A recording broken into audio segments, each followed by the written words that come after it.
लिखा हुआ है मनोज भावुक जी का, जो कि सच में जितनी भी भावना है उनके अंदर उन्होंने इस गीत में बिल्कुल पिरो दिया है। और उनके बहुत ऐसे गीत हैं जो काफ़ी अच्छे हैं, काफ़ी उम्दा हैं, लेकिन ये गीत जिसमें सारी बातें हैं, इसीलिए इस गीत को बहुत सारे लोगों ने प्यारा आशीर्वाद दिया। और मैं चाहूँगी कि आप सभी लोग भी इस गीत को सुने, आनंद लें और बहुत सारा प्यारा आशीर्वाद दें।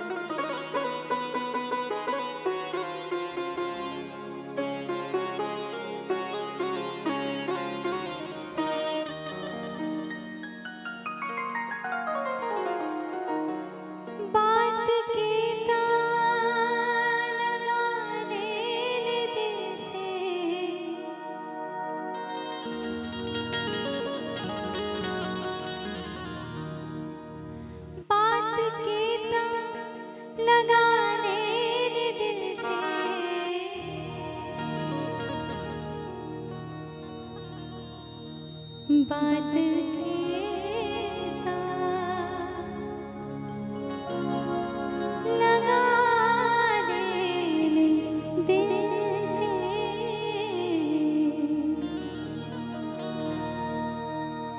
दिल लगावे नावे ना उनका। और आइए, बड़ी प्यारी गीत है और कहेंगे क्या, दिल चुरावे नावे ना उनका, दिल चुरावे नावे ना उनका, गुल खिलावे नावे ना उनका, गुल खिलावे नावे ना उनका, दिल चुरावे नावे ना उनका, दिल चुरावे नावे ना उनका, गुल खिलावे नावे ना उनका, गुल खिलावे नावे ना उनका।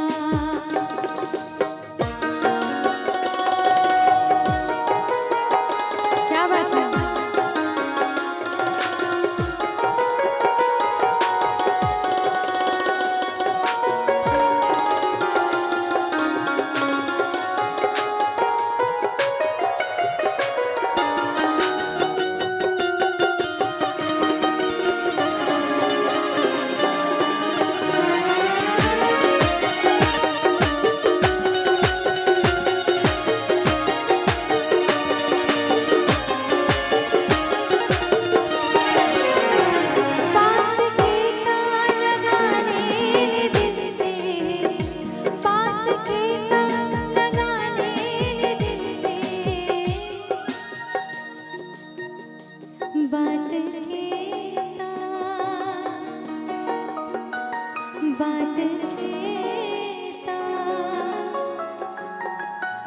बात कहता लगा ले दिल से, बात कहता लगा ले दिल से, दिल लगावे नावे ना उनका, दिल लगावे नावे ना उनका, दिल चुरावे नावे ना उनका, दिल चुरावे नावे ना उनका, गुल खिलावे नावे ना उनका, गुल खिलावे नावे ना उनका।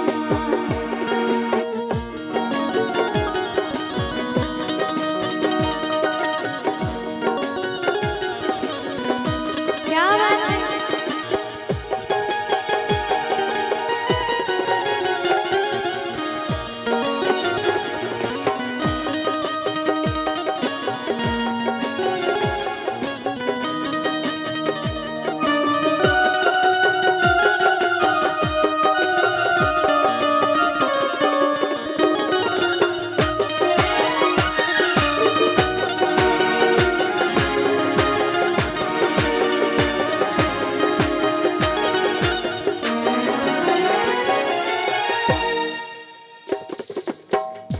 हमारे पतिदेव तो बड़े सीधे हैं, कहीं भी अपनी भावनाओं को रख देते हैं, कहीं भी अपनी भावनाओं को छलका देते हैं। बड़ी प्यारी लाइन है, बाण गजबे छलक जा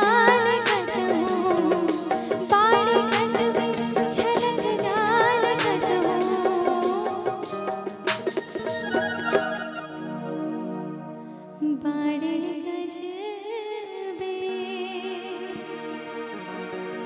छलक जाने कतहु बाड़े गजबे छलक जाने कतहु गम छुपावे ना गम छुपावे ना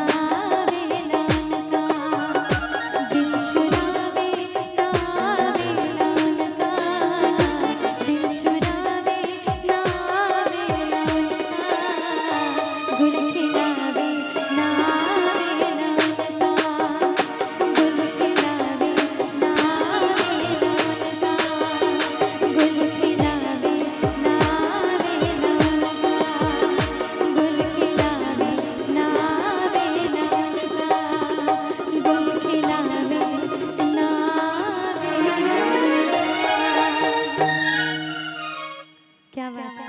आइए, बहुत अच्छा लग रहा है कि ऐसे ऐसे गीत संगीत सुनते हैं, आनंद लेते हैं। सब